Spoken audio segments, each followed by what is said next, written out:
गायत्री हिंदी विद्यालय में आपका स्वागत है।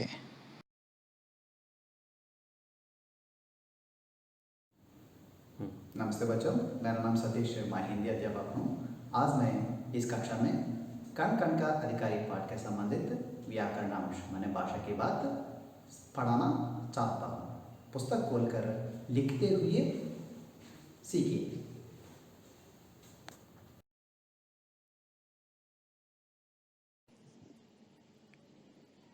सभी बच्चों, पिछले कक्षा में हम कण कण का अधिकारी पाठ के संबंधित पद्य और उसके भाव भी सीख लिया है। आज हम इस पाठ के संबंधित परीक्षा में उपयोगी व्याकरणांश सीखेंगे। अपने किताब खोलकर सुनते हुए लिखिए।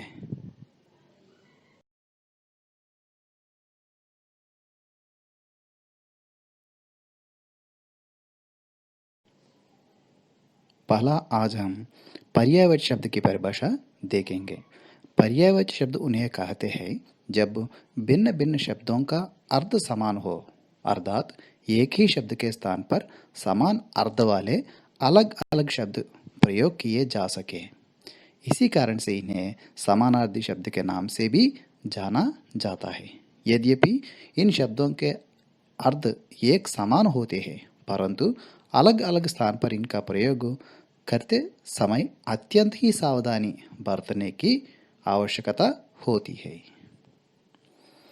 పర్యాయవాచి శబ్దం యొక్క పరిభాష డెఫినేషన్ మనం చూసుకున్నట్లయితే భిన్న భిన్న శబ్దం కా అర్థ సమాన హో అంటే రకరకాల పదాలతో మనం రాస్తూ ఉంటాం, కానీ వాటి అర్థం మాత్రం ఒకటే. మన తెలుగులో వీటిని పర్యాయ పదాలు అని కూడా అంటూ ఉంటాం.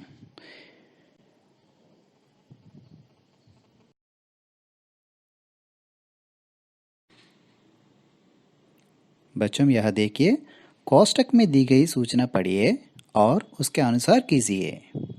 जन, पृथ्वी, धन, एक एक शब्द का वाक्य प्रयोग कीजिए और उसके पर्याय शब्द लिखिए. అంటే ఒక్కొక్క పదానికి వాక్య ప్రయోగం రాయాలి, రెండోది పర్యాయ పదాలు కూడా రాయాలి. జన్, ఆమ్ సభ మే అసంఖ్య జన్ ఉపస్థితి హుయే. ఉపస్థితి అంటే అటెండ్ అవ్వడం. పెద్ద మీటింగ్లో అసంఖ్య అంటే లెక్కలేనంత మంది అటెండ్ అయి ఉన్నారు అక్కడ. పృథ్వీ, భారతదేశ్ కా పృథ్వీ పర్ ప్రముఖ స్థాన హై. ఈ భూమి మీద భారతదేశానికి ఒక ప్రముఖమైన స్థానం ఉన్నది. ధన్, ధన్ సే హీ సబ్ కుచ్ ప్రాప్త్ హోతా నహీ హై. అంటే ధనముతో అన్నిటినీ మనం సాధించలేం. పర్యాయ శబ్దాలు చూసుకుంటే జన్, లోగ్, జనతా, ప్రజ. పృథ్వీ, పృథ్వీ, భూమి, ధర, जमीन. धन, संपत्ति, अर्ध, वित्त.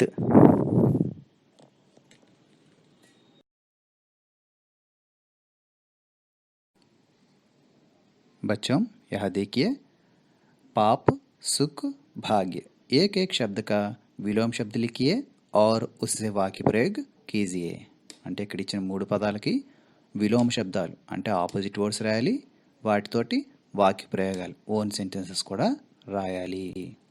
పాప్ विलोम शब्द पुण्य, सुख विलोम शब्द दुख, भाग्य विलोम शब्द दुर्भाग्य. पाप वाक्य प्रयोग, पुण्य कार्य करने से हमें సద్గతి మిల్తీ హై. మనం మంచి పనులు చేస్తుంటే ఫలితం కూడా మంచిగానే ఉంటుంది మనకి. సుఖ్, ధైర్యవాన్ కభీ దుఃఖ్ సే నహీ డరాతా. అంటే ధైర్యవంతుడు ఎప్పుడు కూడా దుఃఖంతో భయపడడు, దుఃఖం వల్ల వాడు భయపడ్డు. भाग्य, साधारणतः हर व्यक्ति अपने भाग्य पर इटलाते हैं और दुर्भाग्य पर దుఃఖిత్ హోతే హే. సాధారణంగా ప్రతి వ్యక్తి కూడా తాను వచ్చినటువంటి అదృష్టం వల్ల గర్విస్తూ ఉంటాడు, దురదృష్టం వల్ల దుఃఖిస్తూ కూడా ఉంటాడు.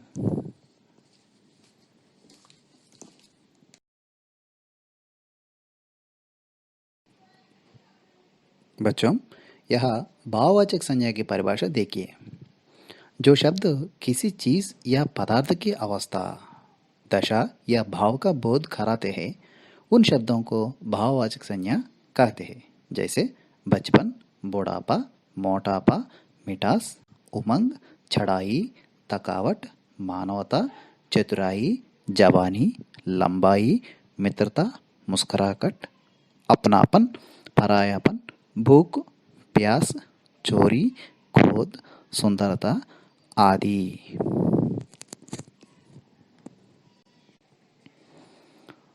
భావవాచక సంజ్ఞ మనం తెలుగులో చూసుకున్నట్లయితే ఏ పదానికైనా ఏ పదార్థానికైనా వాటి దశని కానీ వాటి అవస్థని కానీ వాటి భావాన్ని కానీ తెలియజేస్తే వాటిని మన భావవాచక సంజ్ఞలుగా మనం పిలుచుకోవచ్చు. ఉదాహరణ కూడా మీకు ఇవ్వడం జరిగింది.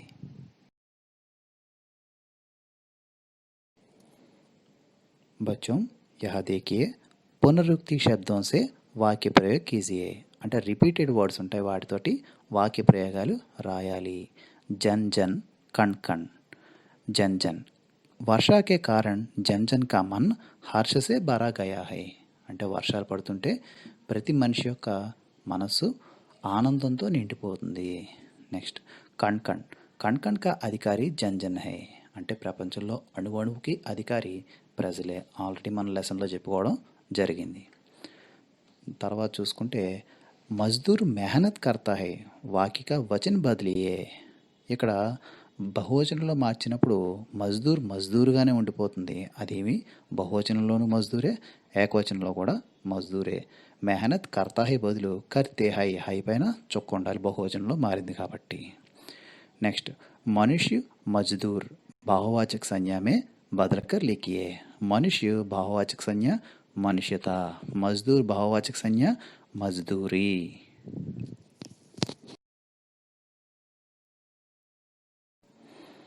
अधिकार अधिकारी, भाग्य भाग्यवान. अंतर बताइए. अधिकार का अर्थ है हक या भाववाचक संज्ञा है. अधिकारी का अर्थ है अधिकार को भोगने वाला, हकदार. ఈ ప్రత్యయ జోడానే సే విశేషణ హై. అంటే అధికారి అనే పదాన్ని మనం భావవాచక శబ్దం కింద మనం సంజ్ఞా కింద చెప్పుకోవచ్చు. అధికారి కా అర్థ హై హక్కుకో భోగనే వాలా. అధికారి అంటే ఆ హక్కుని అనుభవించేవాడు, అంటే హక్దార్. దానికి ఈ ప్రత్యయాన్ని యాడ్ చేసినట్లయితే అది విశేషణం కింద మారుతుంది. భాగ్య కా అర్థ హై నసీబ్, యహ భావవాచక సంజ్ఞా హై. భాగ్య అంటే అదృష్టంగా చెప్పుకుంటాం, ఇది భావవాచక సంజ్ఞ నౌన్ కింద మనం చెప్తున్నాం. భాగ్యవాన్ కా అర్థ హై నసీబ్ వాలా, భాగ్యవాది అదృష్టవంతుడు. ప్రత్యయ జోడానే సే భాగ్యవాన్ బనా హై, యహ విశేషణ శబ్ద హై. ఇది విశేషణంగా మనం చెప్పుకోవచ్చు.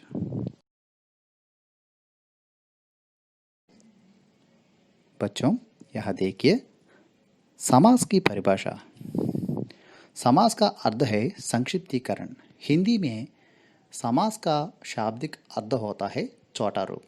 जब दो या दो से अधिक शब्दों से मिलाकर जो नया और छोटा शब्द बनता है उस शब्द को हिंदी में समास कहते हैं. दूसरे शब्दों में समास वह क्रिया है जिसके द्वारा हिंदी में कम से कम शब्दों में अधिक से अधिक अर्थ प्रकट किया जाता है. समास 6 प्रकार के होते हैं. अव्ययी भाव समास, तत्पुरुष समास, कर्मधारय समास, द्विगु समास, द्वंद्व समास और बहुव्रीहि समास. इस कक्षा के अंत में समास के संबंधित मैं एक वीडियो भी रखा है, देखकर सीखिए.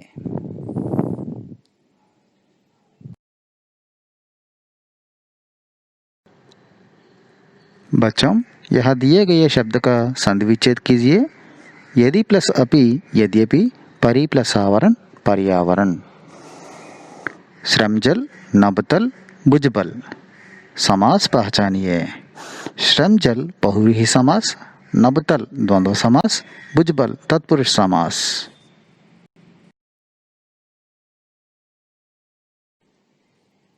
बच्चों यहाँ दिए गए पद्य में 2 शब्दों के नीचे रेखा है. उन 2 शब्दों के पद परिचय दीजिए. एक मनुष्य संचित करता है अर्धपाप के बल से और भोगता उसे दूसरा भाग्यवाद के चल से. पद परिचय एक और 2 शब्दों के लिए देना है. एक निश्चित संख्यावाचक विशेषण, पुल्लिंग एकवचन मनुष्य का विशेष्य. और अव्यय संयोजक समुच्चय बोधक शब्द 2 वाक्यों को मिलता है.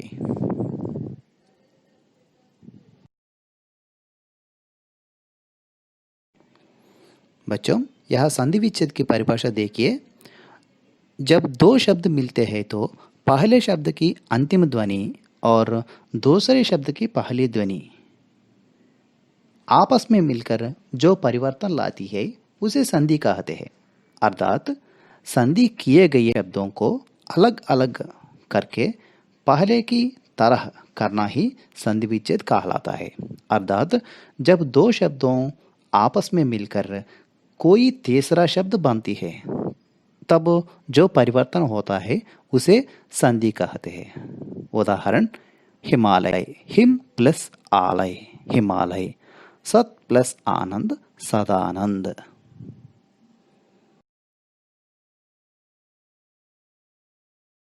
बच्चों, यह दिए गए वाक्य में कारक चिह्न पहचानिए। जिसने श्रमजल दिया उसे पीछे मत रह जाने दो। जिसने में ने प्रचय और उसे माने वह प्लस को कारक चिह्न दोनों यह उपयोग किया है। इन्हें समझाइए, सूचना के अनुसार कीजिए। जाने दो, पाने दो, बढ़ने दो संयुक्त क्रियाओं का प्रयोग समझाइए।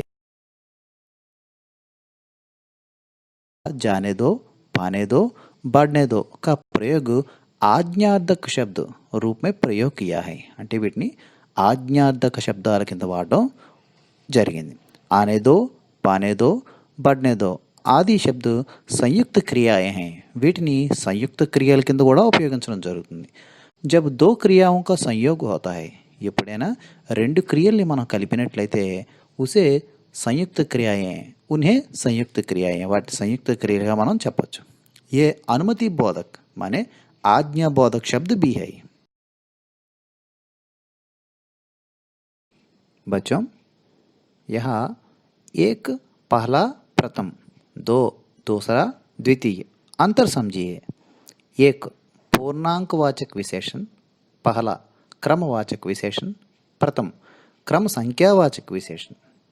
दो पूर्णांकवाचक विशेषण दूसरा, क्रमवाचक विशेषण द्वितीय, क्रम संख्यावाचक विशेषण। एक पहला, दो दूसरा హిందీ के విశేషణ శబ్ద है।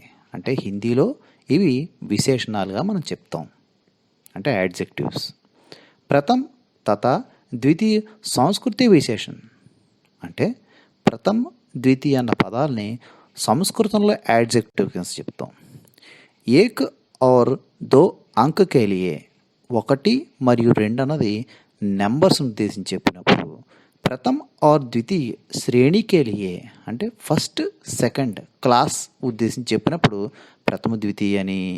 और पहला दूसरा स्थान के लिए, पहला दूसरा అన్నది ప్లేస్ అంటే వాళ్ళు ఉన్న పొజిషన్ గురించి చెప్పినప్పుడు ఉపయోగించడం జరుగుతూ ఉంటుంది।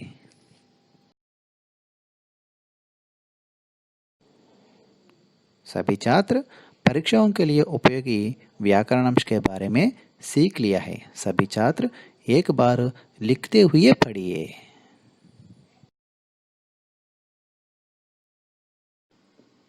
बच्चों, समास आसानी से समझने के लिए यहाँ एक वीडियो रखा है, देखिए।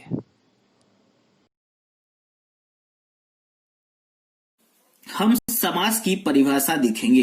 अब आप सभी को पता होगा कि समास किसे कहते हैं, तो ध्यान रखिएगा। दो या दो से अधिक सार्थक, यानी दो या दो से अधिक, या तो दो हो या दो से अधिक हो, दो या दो से अधिक सार्थक शब्दों के मेल से बने नए शब्द को समास कहते हैं। ध्यान रखिएगा, या तो दो शब्द हो या फिर दो से अधिक हो, या तीन हो, चार हो, पांच, जो भी हो, दो या दो से अधिक सार्थक शब्दों के मेल से बने नए शब्द को समास कहते हैं। ठीक है, ये परिभाषा हो गई। अब देखिएगा समास के भेद क्या होते हैं, इसके बाद मैं आपको समास के ट्रिक बताने वाला हूं। तो समास के भेद की बात करेंगे तो समास के टोटल 6 भेद होते हैं। अब आपको 6 भेद ध्यान से रखिएगा। सबसे पहले जो भेद होता है वो अव्ययभाव समास होता है। दूसरा आपका तत्पुरुष समास होता है। तीसरा कर्मधारय समास होता है। फोर्थ द्वंद्व समास होता है। फिफ्थ आपका द्विगु समास होता है और सिक्स्थ नंबर का बहुप्रिय समास होता है। ठीक है, अब दोस्तों ये जो 6 प्रकार के समास होते हैं, इस समास के लिए जो मैं आपको ट्रिक बता रहा था, आपने जो सोच रहे होंगे कि अरविंद सर ने बोला है कि हम ट्रिक बताएंगे, तो वो कौन सी ट्रिक बता रहे हैं, तो देखिएगा ये आ गई आपके सामने ट्रिक। इस ट्रिक को आपको देखना है, ये ट्रिक समझने की कोशिश करना। ये ट्रिक मैंने बनाई हुई है द्वंद्वी अब तक। द्वंद्वी अब तक मतलब यदि आप इसको अलग अलग शब्दों में, अलग अलग वर्णों में डिवाइड कर दोगे, अक्षरों में डिवाइड कर दोगे, तो देखिएगा द अलग हो जाएगा, है ना, दी अलग हो जाएगा, तो द और दी से बन जाएगा द्वंद्वी, आ और वा से बन जाएगा आपका अब, और ता और का से बन जाएगा तक, यानी द्वंद्वी अब तक। ठीक है, तो दू है उससे द्वंद्व समास होगा, दी से आपका द्विगु समास होगा, आ से आपका अव्ययभाव समास होगा, बा से बहुब्रीय समास होगा, ता से तत्पुरुष समास होगा, और का से आपका कर्मधारय समास होगा। ठीक है, तो ये बात बिल्कुल आप लोग समझ गए होंगे। आपको क्या याद रखना है, द्वंद्वी अब तक। द्वंद्वी अब तक यदि आपने ध्यान रख लिया तो सारे समास आपको क्लियर हो जाएंगे। आपको इसी ट्रिक के माध्यम से पढ़ना है। ठीक है, चलिए अब हम समास के एक एक भेद को एक्सप्लेन कर लेते हैं कि कौन सा समास है और कौन से समास को हमें कैसे पढ़ना है वो देखेंगे। चलिए सबसे पहले हम समास का अव्ययभाव समास देखेंगे। अव्ययभाव समास में सबसे पहले उसकी परिभाषा देखेंगे। तो ध्यान रखिएगा, अव्ययभाव समास में आपको एक बात याद रखना है, सबसे सीधी सिंपल बात, कि जिन शब्दों के प्रारंभ में, यानी उसके प्रथम शब्द जब स्टार्ट होता है, उसके प्रथम में या उसके प्रारंभ में उपसर्ग लगा हो। अब आपको उपसर्ग तो पता होता है, उपसर्ग लगा हो उसे अव्ययभाव समास कहते हैं। यदि कोई भी शब्द होता है उसके प्रारंभ में यदि अव्यय उपसर्ग लगा है तो उसमें अव्ययभाव समास होगा। आपको आंख बंद करके उसमें क्या लगा देना है, अव्ययभाव समास। अब आप बोलोगे सर उपसर्ग कौन कौन से होते हैं, तो देखिएगा यथा, अ, वर, अनु, निर, पिर, प्रति, ये आपके क्या हो गए, उपसर्ग हो गए। तो ध्यान रखिएगा, जिन शब्दों के प्रारंभ में यदि ये शब्द लगे हैं तो आपका उधर पे अव्ययभाव समास होगा। इस बात का आपको ध्यान रखना है। चलिए हम उदाहरण देखेंगे, जैसे कि देखो यथा संभव। अब इधर पे क्या लगा, ये यथा लगा। यथा मतलब ये क्या हो गया, आपका उपसर्ग हो गया। तो इसमें कौन सा समास होगा, अव्ययभाव समास होगा। यथा धन संभव, विग्रह कर दिया, जैसा संभव हो। क्लियर। अनुरूप, ए मतलब अनुधन रूप, देखिएगा अनुरूप इधर पे क्या आ गया, उपसर्ग आ गया। रूप के योग नेक्स्ट है अजन्म, यानी आ धन जन्म। तो देखिएगा आ क्या हो गया, आपका उपसर्ग हो गया। जन्म से लेकर प्रतिदिन, प्रतिदिन में आपका प्रति क्या हो गया, उपसर्ग हो गया। और प्रति धन दिन बराबर प्रत्येक दिन। तो ठीक है, देखो आपको यथा मिला, आ मिला, अनु मिला, निर मिला। आप यदि दूसरा बना देते भर पेट, जैसे आप बना दो भर पेट, तो आपका क्या बन जाएगा, इसमें भर क्या हो जाएगा, आपका उपसर्ग हो जाएगा, और इसका भर धन पेट हो जाएगा। ठीक है, तो ये आपके उदाहरण हो गए। तो ध्यान रखिएगा, जिन शब्दों के प्रारंभ में यथा, अ, वर, अनु, निर, पिर, प्रति आए, ये उपसर्ग आए, उधर पे आपका अव्ययभाव समास होता है। ठीक है, चलिए नेक्स्ट देखेंगे अब हम तत्पुरुष समास। तत्पुरुष समास में भी काफी लोगों को कंफ्यूजन होता है, लेकिन हम फिर से देख लेते हैं। तत्पुरुष समास को विग्रह करने पर ध्यान रखिएगा, इस कारक चिन्ह का लोप हो जाता है। आपको जिस समास को विग्रह करो और उसमें कारक चिन्ह का लोप हो जाए, उधर पे आंख बंद करके आप तत्पुरुष समास पर बिल्कुल टिक लगा दो। लेकिन ध्यान रखिएगा, कारक चिन्ह पता होना चाहिए आपको। तो कारक चिन्ह कौन से होंगे, कारक चिन्ह आपके का, की, को, के, लिए, में, पर, से आदि। जैसे कहते हैं कर्ता ने कर्म को करण से, का, की, के लिए, संप्रदान से, अपादान से, मान, जो भी ऐसा। तो का, की, को, के लिए, में, पर, से, ये शब्द आते हैं। इन शब्दों का लोप हो जाता है, उधर पे क्या होता है, हमारा तत्पुरुष समास होता है। जैसे यश को प्राप्त, यानी विग्रह करेंगे तो यश को प्राप्त, अब इधर पे यश को प्राप्त, देखो को आ गया मतलब यश प्राप्त, इसमें देखो क्या हुआ, का को लोप हो गया, मतलब को क्या है, कारक है, इस कारक का लोप हो गया। तो जहां पर विग्रह करने पर क्या होता है, कारक चिन्ह का लोप हो जाता है, उधर पे हम क्या कहते हैं, तत्पुरुष समास कहते हैं। मन चाहा, इसका क्या होगा, मन से चाहा, तो देखिएगा से आ गया, मतलब इधर पे कारक चिन्ह का लोप हो रहा है, मन चाहा। यज्ञशाला यानी यज्ञ के लिए शाला, तो देखो के लिए आ गया। राजपुत्र, राजा का पुत्र, इधर पे देखो का कारक आ गया। धर्मवीर, तो क्या हो गया, धर्म में वीर, देखो में कारक हो गया।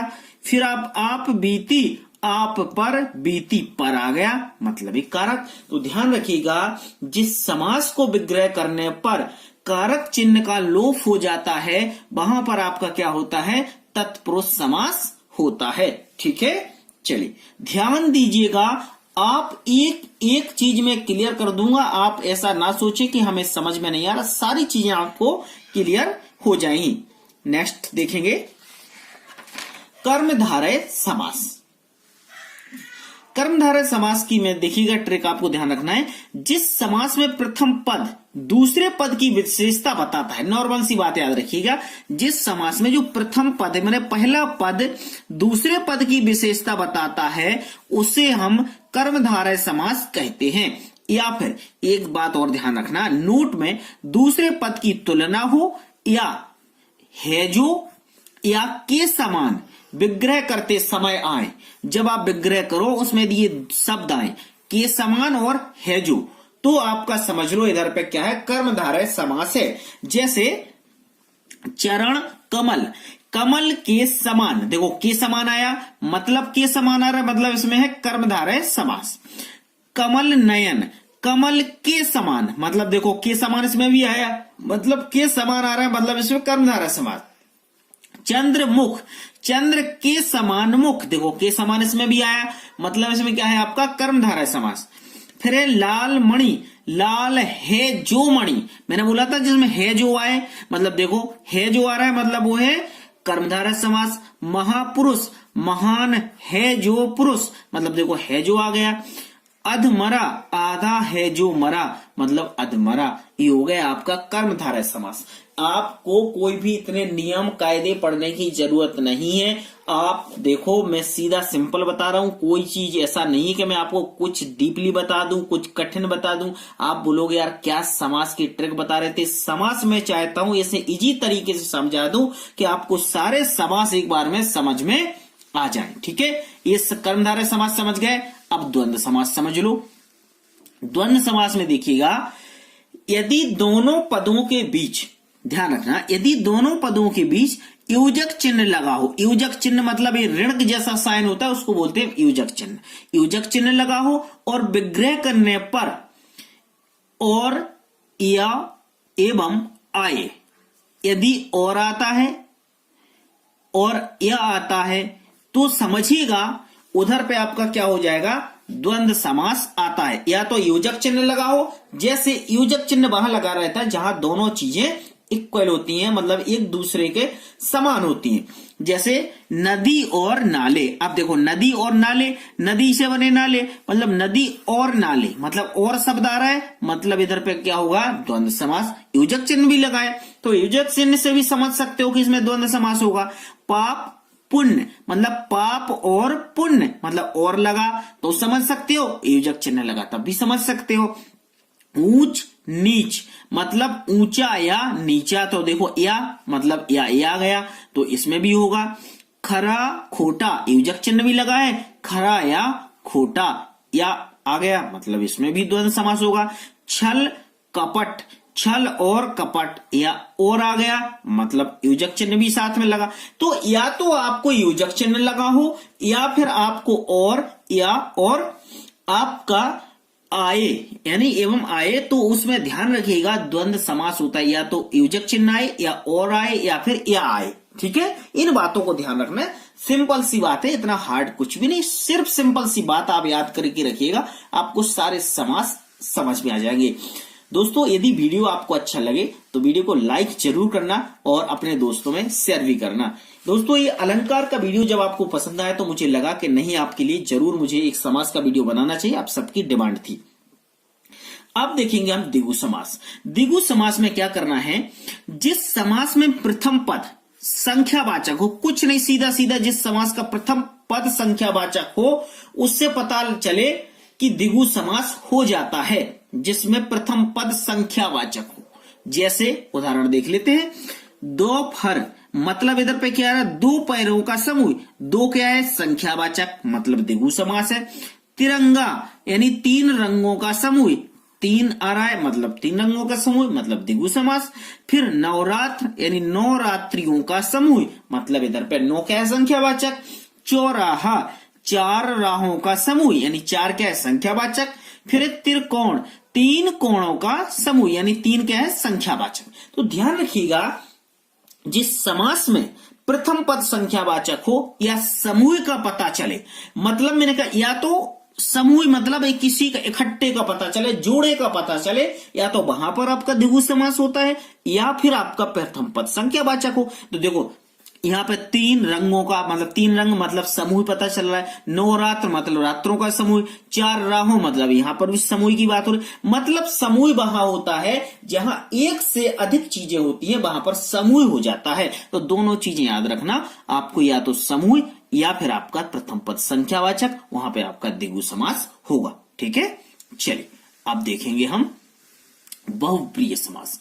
बहुप्रिय समास ही बड़ा आईएमपी है, इसको भी अच्छे से समझ लेना है ना। बहुप्रिय समास में क्या करना है, जिस समास में कोई भी पद प्रधान नहीं होता, इसमें क्या होता है, बहुप्रिय समास में कोई भी पद प्रधान नहीं होता है, अर्थात ध्यान रखिएगा कि दोनों पद मिलकर किसी तीसरे पद की ओर संकेत करते हैं, वहां पर क्या होता है, बहुप्रिय समास होता है। इसमें ना तो प्रथम पद प्रधान होता है ना द्वितीय पद प्रधान होता है, ये दोनों पद किसी तीसरे पद की ओर ही संकेत करते हैं। ठीक है, इसमें एक नोट ध्यान रखिएगा, अधिकतर ध्यान रखना, इसमें देवी देवताओं के जो भगवान के नाम से रिलेटेड होता है उसमें अधिकतर बहुप्रिय समास होता है, मतलब इसमें भगवान के नाम ज्यादा आते हैं। ठीक है, जहां भगवान के नाम ज्यादा है मतलब बात समझिए, वहां पर क्या है, आपका बहुप्रिय समास है। ठीक है, चलिए उदाहरण देखते हैं।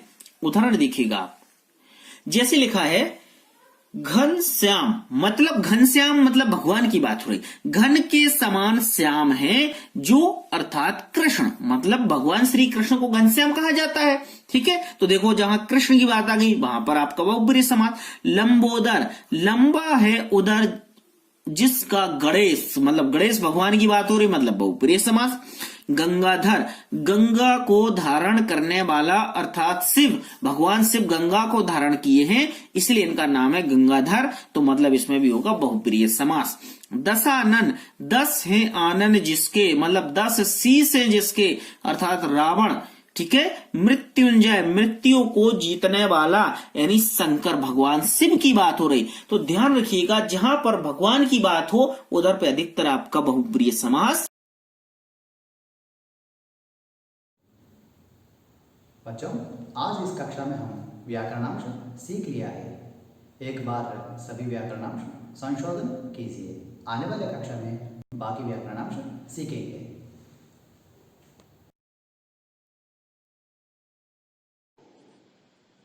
Thank you.